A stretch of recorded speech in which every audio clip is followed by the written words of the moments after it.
welcome. This is take two. I had to start. When you're getting into this YouTube thing, sometimes you get mishaps. My lighting was all jacked up, so I had to do it all over again. So once again, welcome. This is Man United Central. We're going to jump into three main topics today. Number one is Matthijs de Ligt. Where are we on that? Man United did put in a bid today or yesterday. What happened to that bid? Also, we are going to talk about one Bissaka, guys. One Bissaka could be on the exit door out of Manchester United, but for how much? We'll talk about that. And also, are we now the hijack deal kings? Because we may or might have another deal that we could be hijacking here in the coming future. So let's jump into that. Number one, let's deal with Matthijs de Ligt. Fabrizio Romano had identified that Man United are going to focus on the next is to bring in another center back, midfield, and a right back, right? So according to reports, it looks like there has been a slight bump in the road for Matthijs de Ligt. Man United did reportedly put in a bid. The bid was for let's see here, check here. So they did put in a bid for 30, I believe it's 35 million, and the bid was rejected by, the bid was 42 million, and Bayern rejected it straight up, said, you know what, you guys are messing around, right? Now, what Bayern wants Man United to do is to pay a huge chunk of it at the beginning, right? Meaning like we give him like, say, if it's 42, we give him like, I don't know, 15 or 20 up front, and then the rest we can break it down. But the way United want to do it is they want to stagger it in like four payments. If it's 42, divide by 4, and then we give him the one payment up front now in, I don't know, 10 million or something, and then we break it down in like 3 years. Same deal like we did with Xerxes. We don't want to pay a huge chunk up front because it's going to affect it's called the FFP, meaning that we need to control our spending in order to not to get in trouble come next year, because the FFP, it does affect you when you overspend. You're spending more than what you're bringing in.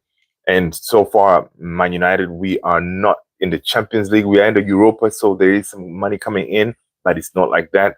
So we have to make sure that we're careful with our spending. So United and this new team of Ineos, Barada, Dan Ashworth, the way they're doing their deals now is to make sure, like, okay, you stagger them. That way, you're okay, right?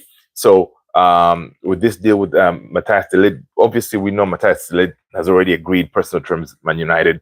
The only thing that is left now is United to agree a deal with Bayern, and he's pretty much our player, right? Personally, the way I see it is Matthijs de Ligt right now, he has his bags ready by the door, packed. He's just waiting for that green light from Bayern to say, hey, we've agreed a deal, you can go. Because our coach, Erik ten Hag, had talked about him like last couple of days, saying, listen, he's definitely a player that we definitely want to bring into Manchester United. Again, they do have a history. Ten Hag used to coach Matthijs de Ligt at Ajax. So again, he's going to be that player that can come in from day one, knowing exactly how Ten Hag wants to play going forward, which will be helpful, right? We got Lenny Yoro, well and good, right? Those two can compete who's going to be the starter, because we know one of the starters in that center defender, it is going to be Lisandro Martinez. Hopefully he stays fit. But the second one now, those two can compete, right? And by Matthijs de Ligt coming in, he's a player he knows that Ten Hag system, as I said, and also he's a leader, because in a team you need leaders back there, right?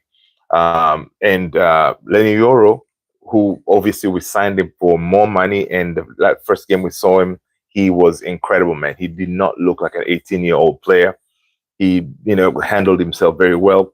He didn't just recklessly jump into tackles. So he's a solid, definitely a solid player that has a huge trajectory going forward in the future. And I'm sure he'll be a huge, huge, huge asset to Manchester United. But again, he's young, so we don't really want to throw him into the wolves from the get-go. But if you bring in a player like Matthijs de Ligt, he has that experience of playing with big clubs. So, he can handle himself better. That way we can chop and change the two of them. That way Lenior doesn't get overwhelmed, right? So I believe for sure if we were talking about who's going to come in that center defense, it will definitely be Matthijs de Ligt. I know we were talking about another option was Branthwaite from Everton. That deal, from what I see, I think that deal could very well be dead because what happens is Everton, they do not want to play ball. Everton, they just want for us to pay that whatever 60, 70 million, which United is not going to pay because Everton consider Branthwaite as the same caliber of defender with that English tax, Premier League proven type of player, because they feel like, okay, if Man United paid 70, 80 million for Maguire, then we should be paying almost a similar amount for Matthijs de Ligt. Come on, man, it's not going to happen. So United most likely we're going to be pulling out of that deal and just focus on working with Bayern on Matthijs de Ligt, who has already given the green light that he wants to come to Man United, and the entire Ineos team. They've identified de Ligt as definitely a player that for the future he can work with Ten Hag system. So it works out for us, right? So we shall see. We'll keep an eye on this. If at all it breaks, I have a feeling, man, this week we may get another here we go from Fabrizio Romano talking about, what we have agreed a deal with Bayern, and Matthijs de Ligt is on the next flight to Carrington to do that, the physical, right? So people, make sure you smash a like if you're new here. Hit that subscribe if you haven't done it so, because this will be a really good time. Because next topic we're going to talk about is, according to reports, right? The reports are saying that Manchester United, right? We know we're looking for a right back, right? And the reports that we could be offloading Aaron Wan-Bissaka, right? If we offload Aaron Wan-Bissaka, who is coming in? Well, according to reports, Aaron Wan-Bissaka is key for a possible deal with Nusari Mazraoui, right? Mazraoui. Again, he's another Bayern Munich player, right? And basically what will happen is the deal will be like this. Wan-Bissaka could be offloaded, sold to potential suitors in West Ham. West Ham have shown interest that they want Wan-Bissaka, right? So Wan-Bissaka will go to West Ham, and then we go and get Mazraoui, right? Mazraoui, again, is another Bayern Munich player, right? And so here's the kicker, which we need to talk about. If you're a United fan, let me know in the comments below, how much would you sell Wan-Bissaka if you could? Because according to this report, ideally I would say not less than 30 million, because he is a solid player, right? And even if, to me, I wouldn't be that upset if he stays, right? But we know that Ineos, Omar Barada and Ashworth, Wilcox, this coming season, we're going to be playing ball a little bit different, right? So we need a different profile of player. And they've identified this Mazraoui guy. He plays for Morocco, I believe. He's good, right? He's good when it goes to advancing the ball and joining the attack, right? Because the way I think Ineos and Ten Hag want to roll this coming season is they don't want just a player who only he's good on one aspect of it, which is defense. Wan-Bissaka, he's a good, excellent, actually, one-on-one defender. If you want a player to say, hey, you know what, Wan-Bissaka, tomorrow we're playing, I don't know, Man City, or we're playing, Liverpool, and we need you to lock down Mo Salah, Wan-Bissaka can do that, because he can, play one-on-one really tight with them, lock them down to make sure they don't cause havoc. And that's why he started in the FA Cup. And you know what? He delivered, man. Wan-Bissaka He, to me, the last couple of seasons when we wanted him to take his game to the next level, he did, right? So check this out. Man United, apparently, we are willing. Remember I said I would take at least 30 million? Man United are willing to let him go for 10 million, guys. 10 million for one Bissaka. It is ridiculous. Now, the reason they're dropping the price to like 10 million is because, they want to offload him, right? So that way the 10 million can come in, and then we use that to get the Mazraoui guy, Nussair Mazraoui from Bayern. And he's going to cost us about 17 million, right? So, we get 10 million, we find the 7 million somewhere, and then we get Mazraoui, right? Now, one thing is, Mazraoui is good, of course, when because the way he looks like Ten Hag, the way next season he wants to play with his right backs to be joining in the attack, inverting in the way Delo plays, right? So Mazraoui guy, he's that player that can work that way. He can join the attack, whipping crosses, and that's one thing that we were missing, because you really don't see a player like one Bissaka, joining the attack and then whipping crosses, trying to find Rasmus Højlund, or cutting in to get into the box and try to cause havoc in the defense side, right? So I think that's why, Ineos, they're willing to let him go, which is, it's going to be a steal if West Ham get him for 10 million, right? Because this guy has been around Man United for about 3-4 seasons now, or something like that. And we signed him from Crystal Palace. We paid at least 50 million or something like that, if I'm not mistaken. I'm sure some of you guys are going to correct me in the comments below, right? So letting him go for 10 million is a disgrace. I would rather keep him, man, because he can do a specific task. But again, we know that it could be the reason why we're selling him. It's because we're going a different direction.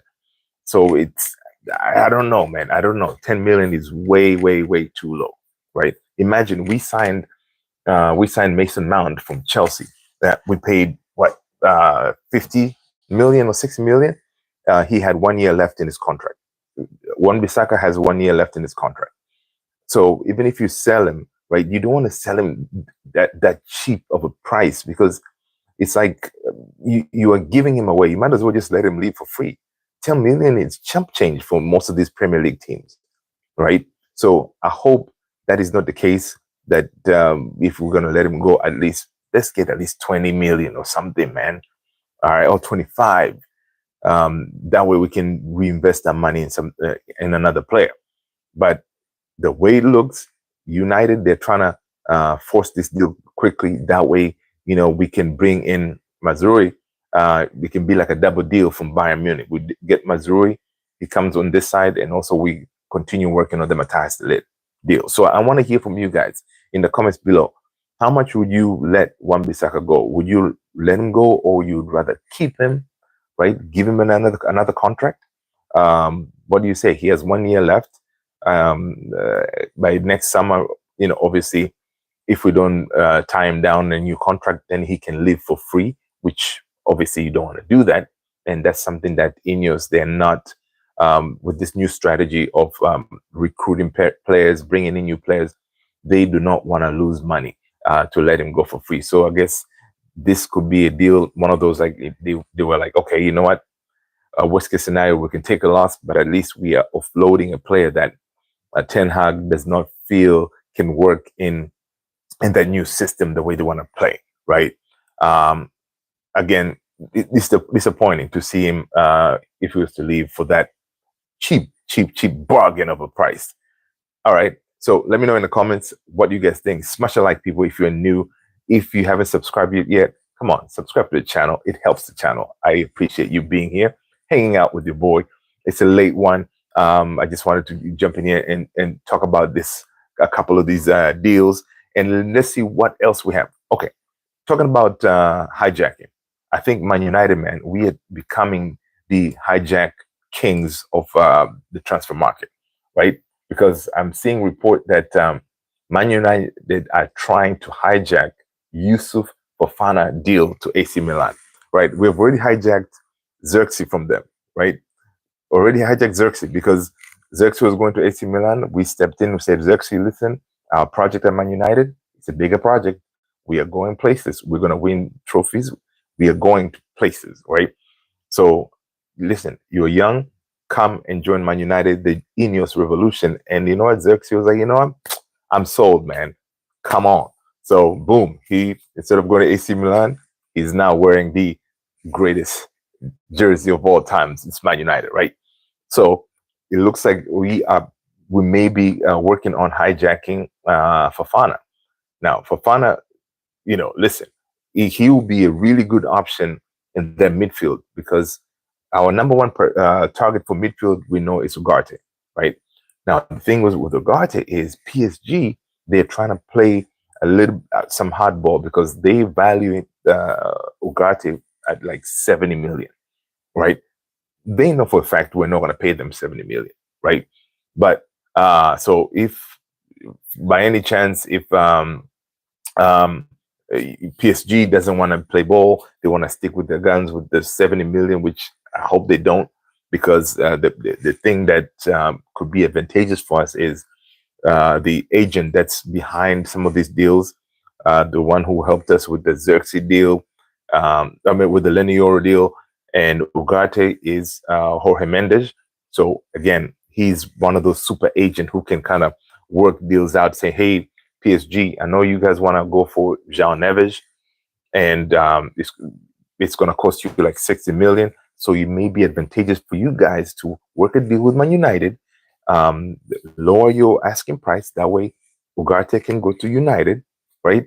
And United pays, I'll pay Ugarte maybe like 45, right? 45 million. You take that and then you add it to whatever you have, and then you get João Neves for like 60 million, right? Then Man United get their player. We are happy. You get some money in your pocket, PSG, and then boom, you go and put that in your deal to get João Neves, because you guys have identified João Neves as the number one priority in that midfield at PSG, right? We get Ugarte. Now, PSG, if they decide not to want to play ball, then we're gonna go for Fofana, who actually, from what I see here, his price is like 25 million or something like that. And listen, this guy, he is good, right? Fofana is really good. I watched him play. I haven't watched a lot of Ligue 1, so I cannot really say I watched him play a lot, but I did see him play for the French national team. Listen, solid midfielder, quick, tenacious, really good on the ball. He has really good vision. He has a leadership experience, and basically he'll be a very good, excellent addition in that midfield for us, for real, right? Because Fofana is what it is he's an excellent progressor of the ball, strong ball carrier who can power through the thirds whilst also being able to use neat footwork and small steps to navigate tight spaces, right? Which we need, because in the Premier League, in that midfield, you can get crowded real quick. So you got to be quick to be able to move the ball around to find open spaces, because Fofana could be a really good partner to Kobe Mainoo, right? Again, this Fofana is 6 feet, man. It's a tall guy, strong. Again, when it comes to those 50-50 challenges, he wins the majority of those because he's strong, right? So he could very well be that preferred midfielder for us, based on the price and the profile that we're trying to bring in. But I don't think he's the number one midfield target for Man United. Obviously, we've already said it's Ugarte. So if Ugarte doesn't work, Fofana here is a deal that is definitely hijackable, and it will definitely work perfect for us. Other news I'm seeing, last but not least, I see that PSG, they are looking to bring in Jadon Sancho.